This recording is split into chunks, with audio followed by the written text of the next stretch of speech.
இந்த எடிட்டரில் வந்து package.json file இது க்ரியேட் பண்ணிடுச்சு init மூலமா. இதுதான் வந்து சோர்ஸ் இல்லை npm பேக்கேஜோட டிபெண்டன்சியை வந்து கேப்சர் பண்ணுற ஃபைல் இதுதான். ஸோ இதுதான் மெயின். இப்போ வந்து நான் இதில் ஒரு ஃபைல் போடுறேன், server.js ஃபைல். இதுதான் மெயின் ஃபைல். package.jsonல ஃபைல் பார்த்தீங்கன்னா மெயின் ஃபைலுங்கிறது வந்து index.json இருக்கும், ஐ மீன் JSE இருக்கும். ஸோ அதை வந்து நான் சர்வர் அப்படின்னு மாற்றுறேன். ஓகே, இப்போ வந்து server.json ஃபைலில் அக்சஸ் பண்ணுறதுக்கு நான் நிறைய பிளகின், அதாவது லைப்ரரி பேக்கேஜஸ் தேவைப்படுது API சர்வ் பண்ணுறதுக்கு. ஸோ அது என்ன பண்ணுறேன்னா இதில் கமாண்ட் ப்ராமட் ஓப்பன் பண்ணி இது பண்ணுறேன். இதில் டெர்மினல் போயிட்டு இன்னும் டெர்மினல் கொடுக்குறேன். இப்போ வந்து நோட் பேக்கேஜ் மேனேஜர் npm வச்சு தான் எல்லாத்தையும் இன்ஸ்டால் பண்ணோம். அது package.json ஃபைலில் யூஸ் பண்ணி டிபெண்டன்சி இன்ஸ்டால் பண்ணும். npm install -p-d-னா இட்ஸ் டிபெண்டன்சியில் வரும், டெவ் டிபெண்டன்சியில் வரும். அப்புறம் வந்து வேணுங்கிறது வந்து எக்ஸ்பிரஸ் இது ஒரு லைப்ரரி. API தான் ஈஸியாக இருக்கும், அண்டர்ஸ்டாண்டபிளாக இருக்கும், ஈஸி டு ஆக்சஸ், ஃபாஸ்ட்டாக இருக்கும் எக்ஸ்பிரஸ்ங்கிற லைப்ரரி.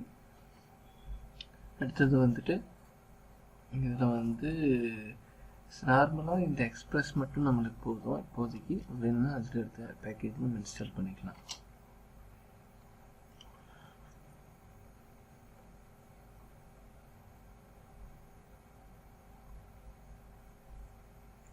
இப்போ இதில் வந்து நோட் மாடியூல்னு வந்திருக்கு, package.jsonனு ஒரு ஃபைல் க்ரியேட் ஆகிருக்கு. இது என்னென்னா இந்த டெவ் டிபெண்டன்சி வந்து மேனேஜ் பண்ணுறது, இதுதான் மேனேஜ் பண்ணும். package.json ஃபைலில் நம்ம இன்ஸ்டால் பண்ண எக்ஸ்பிரஸ்ங்கிற லைப்ரரி இதில் மென்ஷன் ஆகியிருந்திருக்கும். சரியா? ஸோ இப்போ நான் இதுக்கு வரேன். இப்போ server.json ஃபைல் தான் டிஃபால்ட் ஃபைல். அதில் வந்து நான் இன்ஸ்டால் பண்ண எக்ஸ்பிரஸ்ங்கிற JS ஃபைலை வந்து ரெக்வயர்ட் பண்ணி இம்போர்ட் பண்ணிக்கிறேன். ரெக்வயர்ட் யூஸ் பண்ணி நம்ம அதை இம்போர்ட் பண்ணணும்.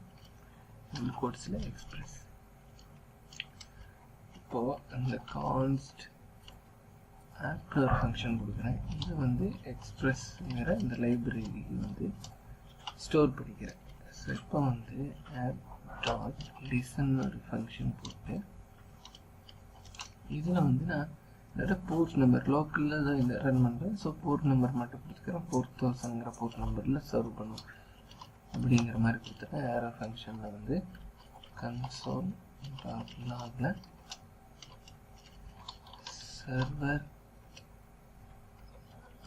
ரன்னிங் போர்ட் வந்துட்டு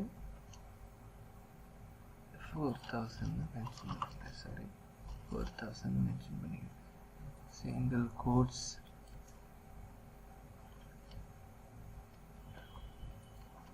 ஸோ அப்படி கொடுக்கலாம். இல்லாட்டி நான் இது என்ன பண்ணுறேன்னா கான்ஸ்ட் போர்ட்டுன்னு ஒரு வேரியபிள் போடுறேன், கான்ஸ்டன்ட் வேரியபிள் ப்ராசஸ்.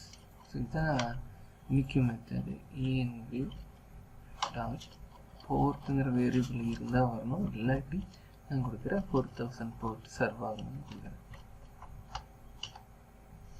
இப்போ நான் என்ன பண்ணேன்னா அந்த போர்ட்டுங்கிற வேரியபிள் போட்டுக்கிறேன். இங்கேயும் நான் வந்துட்டு அந்த மேனுவலாக கொடுக்க வேண்டியதில்லை. ஸோ போர்ட்டுன்னு கொடுத்துக்கிறேன். ஸோ இப்போது இது டெர்மினல் இருக்குது, இதில் வந்து நான் கிளியர் பண்ணிவிட்டு ரன் பண்ணுறேன். ரன் பண்ணுறதுக்கு நோ server.js கொடுத்தீங்கன்னா இது ரன் ஆகும். ஸோ இப்போ இந்த கமாண்ட் வந்துருக்கா போர்ட், இந்த ஃபைல் ரன் ஆகுது. நான் எதுவும் டிஃபால்ட்டு எதுவும் போடல, அது வேண்டி நான் சும்மா சாம்பிளாக வந்து ஒரு கெட் API மட்டும் எழுதுகிறேன். கெட் டிஃபால்ட் போர்ட் வந்து ஸ்லாஷ் கொடுத்துக்கிறேன். ஏரோ ஃபங்க்ஷன் நான் வந்து 2 மேஜர் திங்ஸ் வரும், ரிக்வெஸ்ட் அண்ட் ரெஸ்பான்ஸ். ஸோ இதை கால் பண்ணால் ரெஸ்பான்ஸ் என்ன வரணும் இங்கே மென்ஷன் பண்ணுறேன்.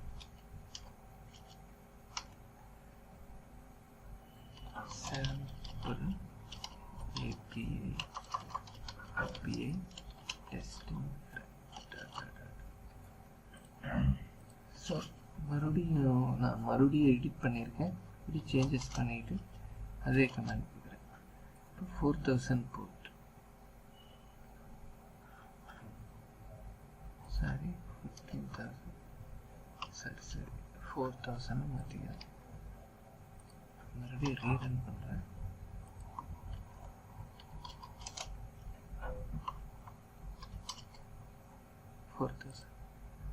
வந்துட்டு இதில் லோக்கல் ஹோஸ்ட் 4000 கொடுக்குறேன். டிஃபால்ட்டு இந்த 1000 இதுக்கு தான் நான் கொடுத்துருக்கேன். ஸோ வந்து எப்பயே ஒர்க் ஆகுது.